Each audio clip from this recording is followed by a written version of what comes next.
Donald Trump is back in the White House, and folks, he is not wasting any time. In just 7 short days, he's turned Washington upside down and triggered the radical left like never before. They're terrified, and honestly, they should be. In less than a week, the new administration has abandoned the world's main health agency, ditched a global treaty on the climate crisis, and told refugees already approved to fly to the U.S. that they were not welcome and could no longer come. The swamp is fighting back, but President Trump is delivering on the promises he made to the American people. Here are just a few of the things done by the Trump administration during the Republicans' first week back in power. Buckle up, folks, because this is going to be a wild ride. President Trump made it clear from the start that he stands with the patriots who protested on January 6th. He won't let them be silenced by a corrupt Department of Justice. That's why he ordered the release of all January 6th protesters still locked up. He commuted the sentences of several and gave full pardons to about 1,500 others. Some were still being held without charge, without trial, denied their basic rights. That's not how America works, and President Trump knows it. Most of these were peaceful protesters. They were grandmas and veterans, fed up with the stolen election. President Trump sees through it, and he's not backing down. The American people are with him. The America Last policies of the Biden administration are officially over. President Trump understands that our tax dollars should be spent on the American people, not on globalist organizations that don't have our best interests at heart. That's why he pulled the plug on the World Health Organization. That's right, the WHO, the same organization that lied to us about the China virus, covered up for the Chinese Communist Party, and pushed lockdowns and mandates that destroyed our economy. They don't get another dime of American taxpayer money. Not on President Trump's watch.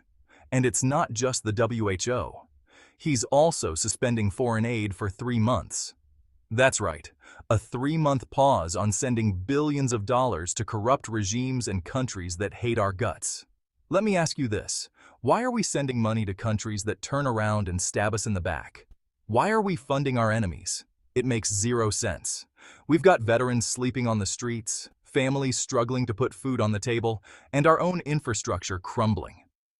We need to take care of our own people first, and President Trump gets that. He understands that charity starts at home, and he's not afraid to stand up to the globalists and say, enough is enough. Let's be clear, there's no moral equivalence between Israel and the terrorists who want to wipe it off the map. President Trump understands this, and he's appointed an ambassador to the United Nations who gets it too. Ambassador Stefanik was absolutely right when she said she supports Israeli claims to the entire West Bank. The West Bank is not occupied territory, it's disputed territory, and Israel has every right to claim it as their own. And let's not forget who we're dealing with here: Hamas. A terrorist organization, plain and simple. They fire rockets at innocent civilians, use their own people as human shields, and their stated goal is the destruction of Israel. The Palestinians have been offered peace deals time and time again, and they've rejected every single one. They'd rather cling to their hatred and violence than work towards a peaceful solution. It's time for them to face reality and stop blaming Israel for their own self-inflicted wounds. President Trump stands with Israel, our strongest ally in the Middle East. He's not afraid to call out terrorism for what it is, and he's not going to apologize for putting America's interests first. Remember that climate change hoax the Democrats were trying to sell us? The one that was going to destroy the planet unless we all started driving little electric cars and gave up our hamburgers? Yeah, President Trump's not buying it either. He knows the Paris Climate Agreement is a bad deal for America, a massive wealth transfer from hard-working Americans to corrupt foreign governments and the global elite. That's why he pulled us out of it, not once, but twice. He's not going to let America get played by this globalist scam. He knows that American energy independence is essential to our national security and our economic prosperity. And guess what? The climate hasn't changed one bit. The polar bears are doing just fine. In fact, the only thing that's changed is that America is again a global leader in energy production. President Trump understands that we need to protect our environment, but he also understands that we need to protect American jobs and American interests. The Paris Accord was a disaster in the making, and he had the courage to stop it.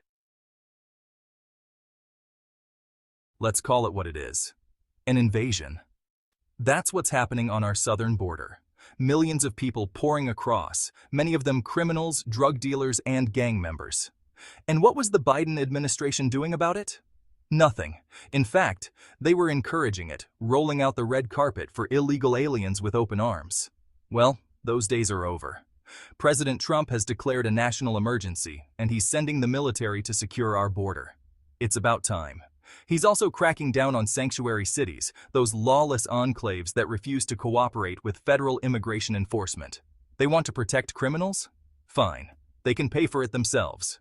And he's ending catch and release, that ridiculous policy that allowed illegal aliens to roam free in the country while they waited for their court dates.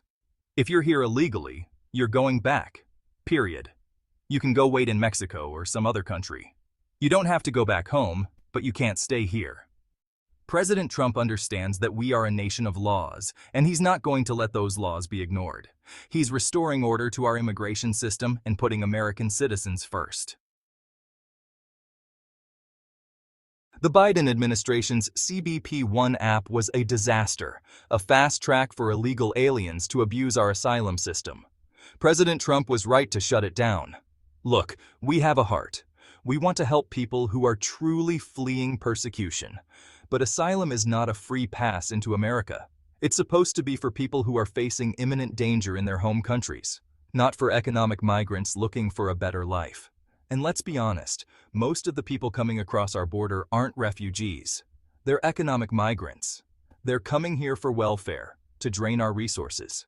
There's nothing wrong with immigration as long as it is done legally. And you need to become part of our society, not try to make America into the garbage pit you came from. Either integrate or leave.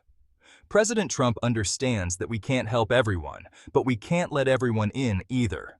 He's restoring integrity to our asylum system and making sure that it's used for its intended purpose. For too long, our country has been burdened by woke policies and the bastardization of the Constitution. If your parents are not legal citizens, subject to our jurisdiction, then you are also an illegal. The use of anchor babies is a misinterpretation of the 14th Amendment. According to the actual drafter of the amendment, it was not for anyone here illegally or their children. For far too long, America has been subjected to a left that reads the Constitution for what they can make it say, not for what it actually says. It's time we put an end to this type of corruption. It is a felony to aid anyone in this country illegally. If you are a public official, elected or unelected, you took an oath to defend the Constitution. If you push any policy to aid illegal immigrants over the actual citizens of America, you should be removed from office and charged with sedition. And then we get to the woke policies of the socialist left: diversity, equity, and inclusion. You know the policies that said you could pick from any one of 375 different genders, and everyone had to accept it. Sorry, but after you all were yelling, "Trust the science" for the last few years, it's time for you to take some of your own medicine. According to scientific facts, there are only two genders, male and female. That's it. Finally, we can go back to hiring on the basis of qualifications and nothing else. Now, if we can only get Trump to close several other federal offices, maybe let's start with the Department of Education, Department of Agriculture, ATF, or Department of Transportation. We should close any federal agency that has a state-run equivalent. All of those people can take the jobs vacated by the illegal immigrants. Look at that, another problem solved. Folks, this is just the beginning. President Trump has only been back in office for a week, and he's already accomplished more than Joe Biden did in 4 years. Imagine what he can do with 4 more years. No more biological males in the girls' locker room with my daughter. No more woke leadership in the military. No more money for corrupt politicians in other countries. No more endless wars. A much better economy. Lower taxes, or possibly no income tax. If he continues to follow through with his campaign promises, we will finally get a return to the founders' intent on the Second Amendment, or as close to that as we have been in about 90 years. I hope we get the Trump administration that the left fears the most. So far, all I see is a lot of good being done. Personally, I am happy with almost everything so far, but I still have questions about Pam Bondi as Attorney General. I don't think this ride is going to be over anytime soon. Stay frosty, my friends. Keep your head down and your powder dry.